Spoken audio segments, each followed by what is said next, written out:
despite a Supreme Court ruling which punctured holes in the legality of the actions of Governor Buni of Yobe State in his capacity as chairman of the National Caretaker Committee of the All Progressives Congress, APC. The governor has maintained a sit-tight stance. However, his insistence on remaining at the helm of affairs of the APC has led to divisions among the party's faithful, in spite of the reassurance of support for the Buni-led committee by the Progressive Governors Forum, an umbrella body for governors elected on the platform of the party. Many have warned that Buni's continued leadership of the party is in conflict with the provisions of the Nigerian and APC Constitutions and could lead to the invalidation of all his actions by the courts. To discuss the quagmire in which the party has found itself, we are now being joined by a former Minister of Works and member of the APC, Senator Adeseye Ogunlewe. Welcome to the show, Senator Ogunlewe. Thank you very much for joining us. Good morning. Oh, thank you for having me. Thank you very much. Yes, Senator Ogunlewe, we would like to have your take on the crisis within the APC, which now seems to have been resolved with the leadership of the party taking the decision that the governor of Yobe State, Buni, can remain in office as chairman of the Caretaker Committee and also go ahead to conduct local government, state congresses, and also the National Convention. But it looks like another side of the party has lost out. That part of the party that's saying that the party should pay attention to the minority submission by the Supreme Court in the matter of the Ondo State governorship election. Where do you stand in the matter? Do you think that the APC has taken a good decision and that the party has nothing to fear going towards 2023? Thank you very much for having me. We are back to the period of 2007 now in the history of Nigerian politics. That is the terminal end of the president. It happened in 2007, and it was, managed properly by one party and mismanaged by another. So my take is the position of the Progressive Governors Forum is the best thing to do. They should stabilize and stampede PDP to hold their own Congress first. This is what the tactics APC used in 2014. They allow PDP to hold National Convention. Is one of the most critical aspects of party politics in Nigeria. Once you get it wrong at the National Convention, the center will never hold again. So they should stabilize. There's no need to panic. Let PDP panic and hold their own National Convention first. And then you now plan your own, how to manage your own. There's no problem at all. 4-3 decision of Supreme Court is neither here nor there. It's for the party to focus and know what to do. And that's what they are doing. No, sir, I don't get the point you are making. The point that those who are opposed to Buni are making is that if he is retained in that position, and as the governors have decided, that the party will be put at risk because the legality, the constitutionality of his position could be challenged later, either by members of the party or members of the opposition. And then, in any case, in terms of the details of the Supreme Court ruling in the Ondo case, the APC may lose out, but you are reducing it to convention. The matter is not about convention. It's about the legality of his continued stay in office in an interim caretaker capacity. I've had the opportunity of reading that judgment of the Supreme Court. The first part of it was against Buni. The judge also said, look, it's an internal affairs of the party, and the party can go ahead and do it. So why do you want to stampede a political party to do your own bidding? You know, this is strategic. Buni is here for a purpose, to stabilize the party, to have a consensus candidate from the ward to the national, so that there will be no disruption. I link it up with national convention is that at the national convention, the party can scatter if the leadership is not strong. So it is somebody like Buni that can now say, look, let us do consensus. There will be a percentage that will be no, that will say no.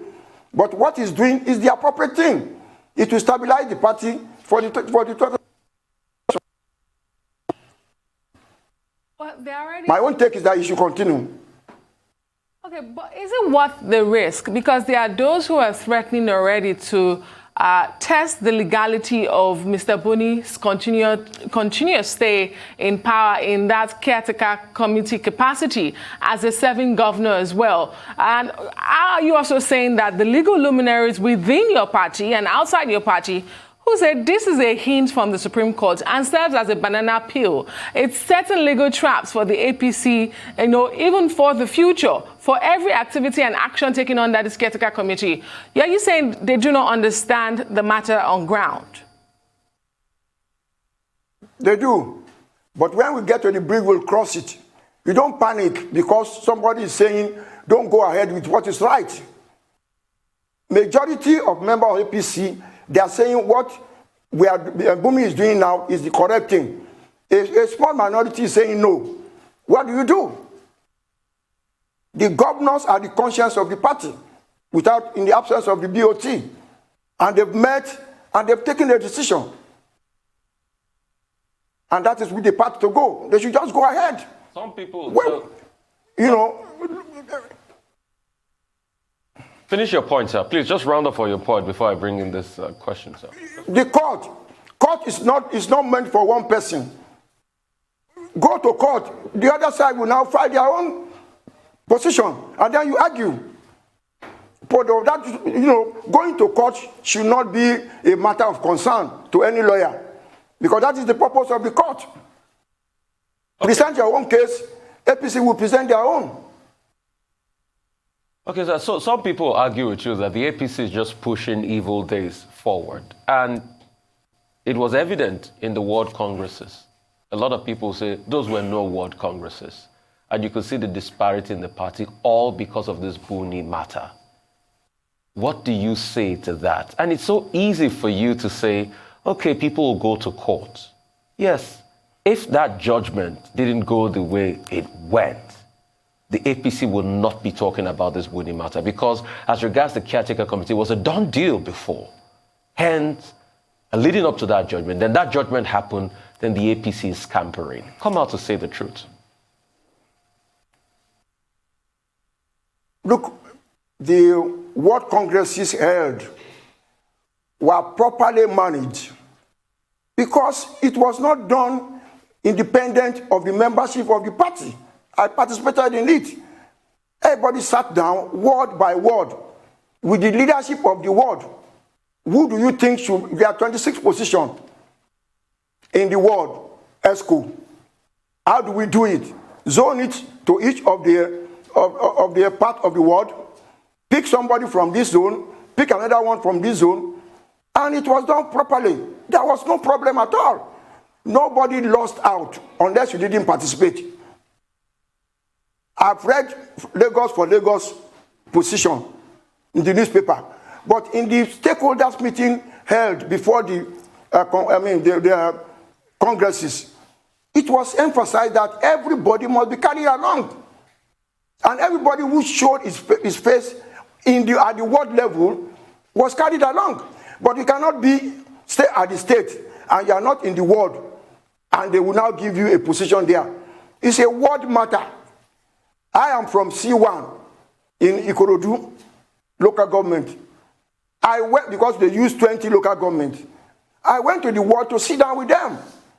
You cannot be at the local government level and think that what they are doing in the ward will be wrong. You will be wrong too. If you went to the ward, you will be accommodated there.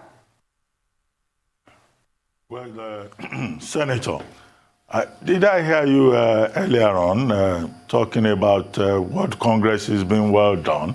But we saw videos all over the place, at least about 3 or so went viral, showing certain persons thumbprinting for APC during the World Congresses. Nobody may have addressed that, but it put a question mark on those World Congresses conducted by the APC about 2 weeks ago. But the question I would like you to respond to is a statement by the governor of Sokoto State, Governor Tambuwa, after the meeting that the PDP held yesterday. And he was saying that, look, PDP no longer has any fears that its members will defect to the APC because the APC has no world structure, no state structure, no national structure, that in fact there is no board of trustees in the APC. But earlier on, you were saying that the APC has a board of trustees. Is there a board of trustees in place in the APC? No, I didn't say so. I said the governors constitute the board of trustees. The board of trustees. Okay, you said that, yes, but yes. How can, within the purview of the party constitution? Final now. Hello? No, properly speaking, they should have had the board of trustees. But they are learning now that board of trustees is needed to stabilize the political party. And I think they will address it. But they don't have now. But about the World Congresses in Lagos, did you see those videos that went viral showing a massive rigging and corruption in the process? Because you were praising those World Congresses. As I said earlier, it was perfectly done. Believe it or not. Why? It was based on consensus. Consensus to rig? At the world level. No. Let me go through it again. If you are a member of APC, you were expected after the stakeholders meeting, which everybody was there. You are expected to now go to your ward. Sit down with the other leaders in the ward and prepare the list of your structure. 26 positions. So it was just a formality, that voting. We already knew those people that would be there by consensus. Well, even outside of Lagos. But if you didn't go to your ward. Go ahead, sir. And you are now complaining. Go ahead, please. No, please land on your point. Apologies for interrupting you. I thought you were done with your thoughts. No. I'm talking about Lagos State. I cannot talk for another state.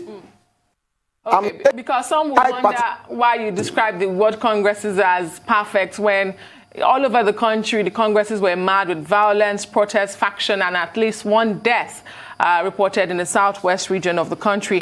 But let me ask you this. The national chairmanship of any party is a full-time job. Now, this is now being taken up by a serving governor who has a mandate to the people who elected him.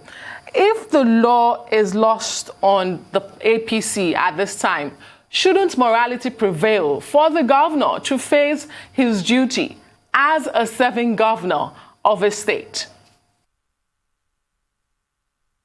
We passed that stage. The governors have taken a decision that he should continue.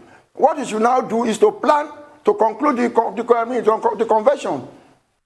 Do the local government, do the state, and then let us go to the national convention and pick the structure. All right. There's no going back anymore. If anybody wants to go to court, he's free to go. Okay. So I'll ask you just two questions. Number one will be the new phenomenon in town called Lagos for Lagos. A lot of people say the APC in Lagos is in tatters. It is not imploding, it has imploded. That's what they say, with the emergence of Lagos for Lagos, and they're ready to take the fight to you. And secondly, a lot of people argue one step further by saying that the local council elections is an indication to the fact that a lot of people are not behind the APC again. And that's why they had cases of people thumb printing on a particular party's, card consistently. And people said it was fraudulent. It was rigged. That's what a lot of people claim, because people didn't come out to vote. So what's your reaction to these two events? It's a sort of concern to every member of APC, the apathy in voting. No doubt at all.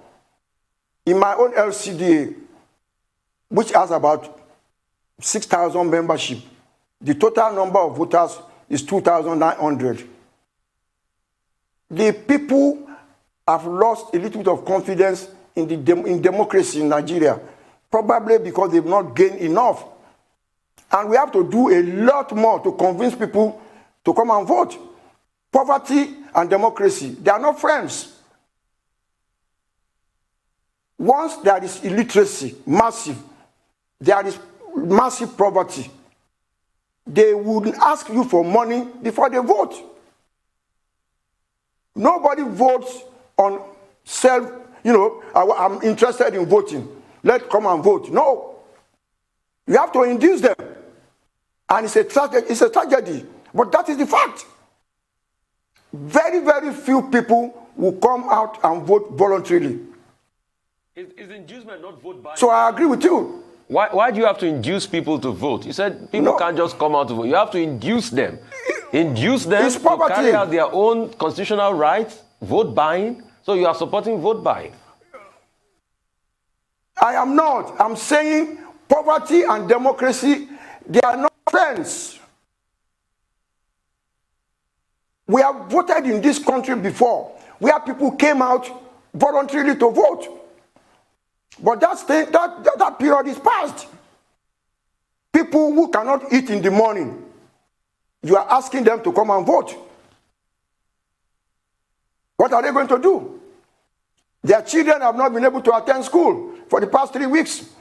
You are saying, you go out and conduct this research. I am not the one. I have participated, and I can see the pain of Nigerians. It is very, very bad. They will never come out to vote unless their situation is improved economically, where they can survive, they can eat morning, evening, afternoon. But if not, they will not come out and vote. Well, Senator Ogunlewe, let's talk about zoning, which is a major issue, because you talked about the APC waiting for the PDP to organize its own convention before it takes certain decisions. And I imagine that what you were referring to is the politics of zoning.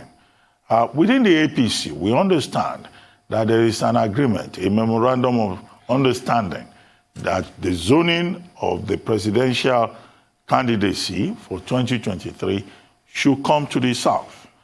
And already we have had governors of the South, including the APC governors, adopting a resolution that for 2023, the presidential candidate must be a Southerner.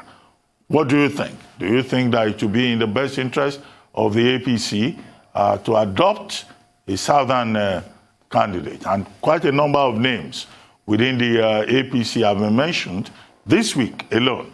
And this day newspaper 2 days ago even did a comprehensive report on this. If it is to be zoned to the Southwest or to the South, who will be your favorite candidate, or what will be your short list? What are your thoughts on this? My personal prayer is that the presidency should be zoned to the Southwest,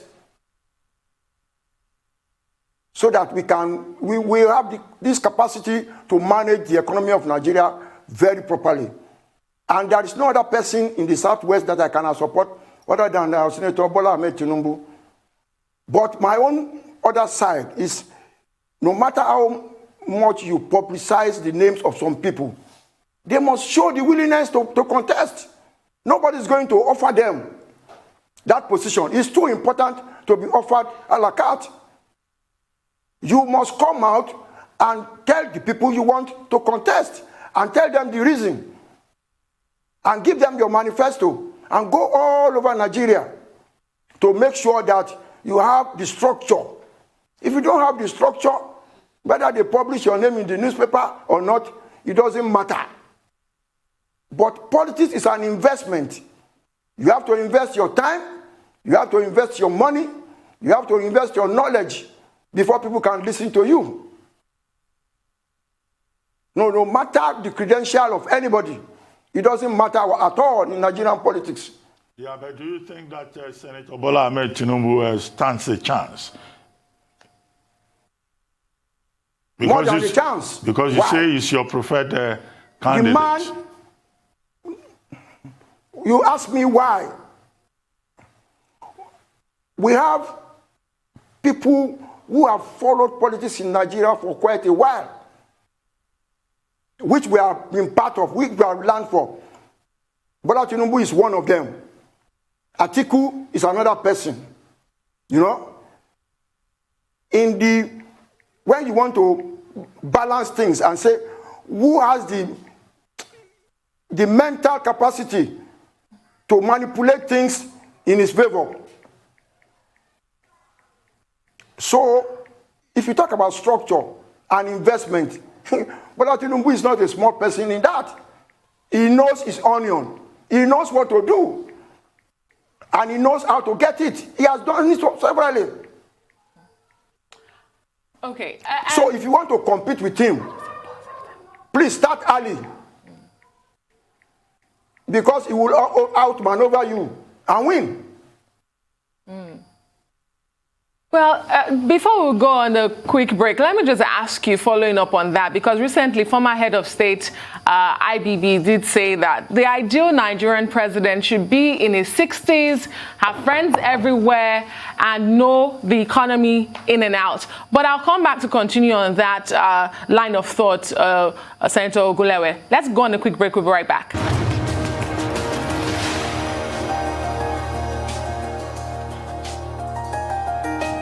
Welcome back to the Morning Show here on the Rise News. We still have with us a former Minister of Works and member of the All Progressives Congress, Senator Adeseye Ogunlewe. Thank you so much, sir, for staying with us. And I was just asking you before that break, because you made it clear that your ideal candidate for the next president should be Senator Bola Tinubu. But I was asking you because we had an exclusive interview with the former head of state, IBB, who says Nigeria's ideal president should be in his 60s, someone who is versed in the economy, who has friends all over the country, and can speak with Nigerians and not speak on top of them. And when you consider that has generated a lot of debate in the polity in recent days after that exclusive interview, would you still say, Senator Bola Tinubu is the perfect fit for Nigeria? If you talk about age, maybe he was not referring to Bola Tinubu. All the other criteria President Babangida mentioned is very is so close to Bola Tinubu's description. And President Babangida is not saying this thing for the first time. When he was the president, he said so that the younger ones should be able to take over. And he banned 24 leaders from participating. At the end of the day, it didn't work out. This thing requires a lot of, you have to be grounded in the politics of Nigeria to survive. It is not description. You must be well, knowledgeable. You must know people. Who knows people in Nigeria more than Bola Tinubu? You must be well educated. He's grounded, he's well educated. Age is not on his side. But on the balance, I think he has 80% of the description of IBB. You cannot restrict age in politics. It is a perception. That is your own view. That I wish a younger person. But this battle is not for age. Battle for presidency of Nigeria, hey my dear, it is not easy at all. What it takes to be a candidate and win election, president of Nigeria, my dear, age is irrelevant. Okay, so it's a battle for money, really, arsenal. what you have to Fine. dole out. That's Fine. the kind of battle. It's a battle for wheat, arsenal, money, and what you call the politics of Nigeria, which I would like to know. And it's also a battle for the soul of the party in the state that Lagos for Lagos has been talking about for a while. You evaded my question on Lagos for Lagos the other time. Senator, I'll ask you again. What's your take on Lagos for Lagos? And then tell me a little bit about this politics of Nigeria. This money politics you said is a battle of. Thank you very much. Let me address Lagos for Lagos. I appreciate their passion for Lagos. I appreciate their, their strategy to participate and upstage the establishment, which is good. But believe it or not, it took me 10 years to build a structure. You don't build a structure on the 90 pages of newspaper. You have to, it is not an easy thing to build a structure, even in a local government. It will take you years to do so. So they are starting. This is not the end. They can continue. They can continue, but I don't think they will survive because the majority are on the side of APC leadership in Lagos State. It is too difficult to upstage them. Very, very, very, very, if not impossible. Well, and the politics of Nigerian population is huge. 33% unemployment, 60 to 70% illiteracy, poverty rate, highest in the world, 100 million. And you think democracy and poverty, they are friends? No. Well, Senator. So you must have the money to make sure that you are relevant in the system. Well, Senator, it's obvious that we are not alone on this program. There are persons out there watching us who are also responding. And I just got this message from someone now who is saying that, yes, you are supporting the candidacy of Senator Bola Ahmed Tinubu for 2023. But he then says, well, yes, you are arguing about age, that age should not be an issue. Perhaps there will be many, including me, who will agree with you because, we've seen in other countries, elderly people providing quality leadership. So it depends on who the person is.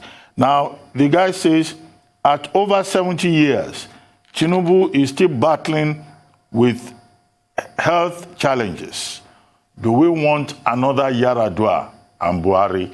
And you will know that in the papers, in the last week or so, the issue has been about Senator Tinubu's state of health. Are you saying that if ordinary Nigerians add that to the consideration, it wouldn't matter? Well, health challenges are common and normal for a person that is above 70 years. Just let us wish him all the best of luck and to survive. That he will not be sick, it is not part of human being. The life of human being is susceptible to sickness. So sickness is not Tinubu matter. It's everybody's matter. Everybody who's above 70, it's either you are diabetic, it's either you have hypertension, you have to manage something. Everybody after 70 is managing something. So I just pray that we don't it.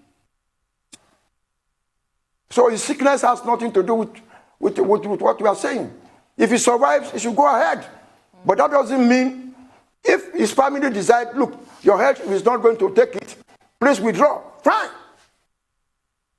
Okay, you have made a case for zoning to the Southwest, but there are those who say there are so many candidates that the Southwest can provide ahead of the next election. For instance, some names that have come up, and if you saw the front page of our sister publication this day, I think 2 or 3 days ago, you would have seen a list of about 31 names of likely candidates following the extrapolation of IBB's interview. And some of those names include current Vice President Professor Yemi Osinbajo. What are the chances of a Senator Tinubu against an Osinbajo in 2023? We have the likes of Governor Fayemi of Ekiti State, who's also the chairman of the Governors Forum. We have former governor of Ogun State, now Senator Amosun as well. A list of names. We have current Minister of Works, Babatunde Fashola, and former governor of Lagos State. When you look at those names and those people who understand the terrain and who've been tested, some Nigerians would say perhaps trusted, debatable. And on the other hand, Senator Bola Tinubu, does he still have a chance? Well, if you know the history of politics in Lagos State and in Nigeria, you will agree with me that all of them are members of the same family. And the father of that family is Bola Tinubu. And whatever he says, all of them will crumble. No doubt at all. That easy. I know what I'm talking about. Who can face him? One-on-one like this. He made them. And he will tell them how he has been able to raise them. And they will sit down and say, okay, that leader, I have the first shot. But if you fail, consider me. Okay. That's the way it will work. Okay, so two things. Confirm for me, because when you said somebody that is over 60 somebody that's over 70 might have problems with health and the likes, the official age, just, for clarification of Bola Tinubu here, is 69. And that's the age, on Wikipedia and on other places. So when you said over 70, I didn't know who you were talking about. Maybe you can tell me more about that. And secondly, I want to ask you, with all of these challenges, economically that Nigeria is facing now, we want somebody that could bring us out of this economic quagmire. Is it a Bola Tinubu that will do the job for you, and why? Fine. Why I prefer a person like that, he has developed a lot of human resource in the system. We have seen it. He's been able to place a number of people in certain positions. You know why I'm scared of Bola Tinubu? In the history of this country, look at the composition of the structure of Nigeria. Where is the vice president from? Where is the speaker from? Did it happen by accident? Is this not by somebody who is thinking behind the scene to place his own people properly in the structure of Nigeria? Why can't we give it to him? I'm marveled about how he was able to achieve that, because I don't see it. I've been in the system. I can never believe substantial number of Northerners will vote for a Western speaker where we have the vice president. I've worked with the Northerners for so long for them to agree to that kind of structure that we have in Nigeria too. Give it to the man. Yeah. Well, you may not like him. You may like him, but I've studied his own style, and the way he performs is miracle. We have to give it to him. To match him, you must sit down. We are talking about Nigeria. This is a person, if he's given the chance, all this we are talking about, he has gone, he's not from a rich background. If you are talking about poverty, he has gone through it. If you are talking about prosperity, he has gone through it. And he knows what to do. I'm not saying he's the only person, but I'm saying it's going to be appropriate to put him there. Well, Senator Ogunlewe, we need to take a short break. We'll still come back to you. Stay with us, and then when we return, maybe you will tell us who those other persons that you think are capable enough to lead Nigeria to the future will be. We'll take a short break now. Stay with us. We'll be right back.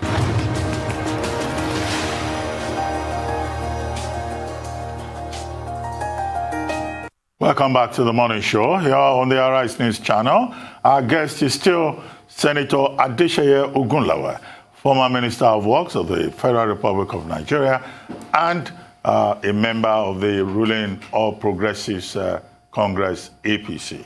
Senator Ogunlewe, just before we went on break, you were saying, well, you had talked a lot about Senator Bola Ahmed Tinubu and that there are others. If it's possible, could you identify those others that you think may be possible candidates for Nigerian presidency in 2023. And then someone else got in touch and says that your analysis has been very sectional.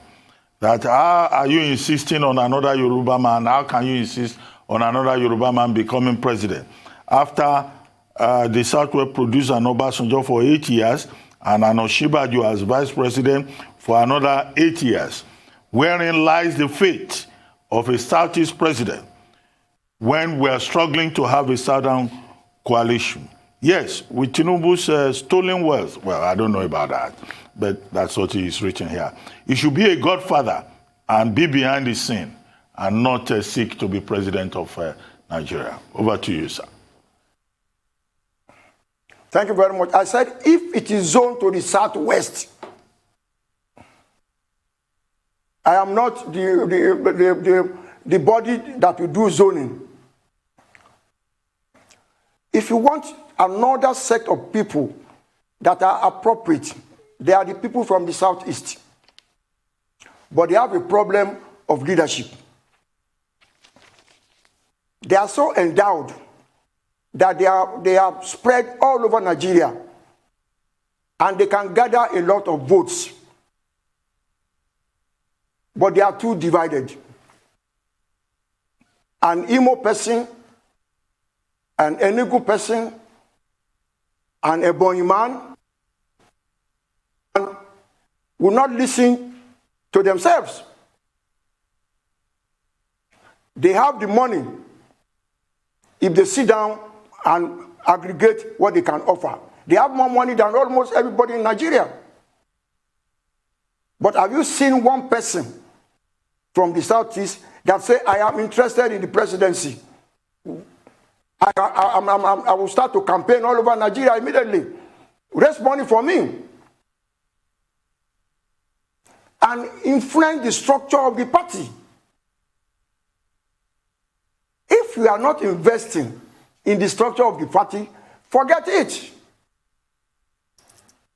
Because he will pay the piper, dictate the tune. They are now having convention in the two political parties. If you are interested in the presidency of Nigeria, this is your time. You must invest in that, structure. You must be able to determine who is going to be part of that structure. Because they are the ones to do the zoning. They are the ones to do the convention to pick a presidential candidate. So if you are not part of them, you are out. So if any Easterner is interested, let him start now. Well, on that note, and start to invest in the structure of the party. Well, on that note, we'd like to thank you very much, Senator Ogunlewe. But just before you go, I referred earlier to a couple of videos that went viral on social media. And I mentioned what Congress is. No, that referred to the last local government elections in Lagos State. But thank you very much, Senator Ogunlewe, for joining us.